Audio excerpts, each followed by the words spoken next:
নমস্কার বন্ধুরা, আমি আজকে চিকেন স্যুপ তৈরি করব। তো আজকে খুব সাধারণভাবেই স্যুপটা আমি তৈরি করব বাবার জন্য। বাবার সুগার আছে জন্য এর ভেতরে আমি সব কিছুই খুব অল্প পরিমাণে ব্যবহার করব। আমি চিকেনটাকে প্রথমে গাজর, ফুলকপি, গোলমরিচ, লবঙ্গ, আদা, রসুন, পেঁয়াজ এই সব কিছু দিয়ে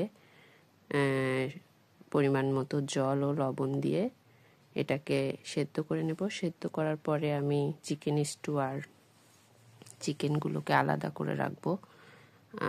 এটা আমি সংরক্ষণ করব ডিপ ফ্রিজে, যাতে প্রতিদিন রান্না করতে পারি অল্প অল্প করে। তো এখন এই চিকেন স্টু আর চিকেনগুলো রান্না করব। এর ভেতরে একটু গোলমরিচ গুঁড়া, কর্নফ্লাওয়ার দেব 1 চামচ জলে গুলিয়ে, ডিমের সাদা অংশটা দেব, আর সয়া সস, টমেটো সস খুব সামান্য দেব। দিয়ে ফুটিয়ে এটা গরম গরম পরিবেশন করব। তো আমার স্যুপ রান্না কেমন লাগলো আমাকে জানিও।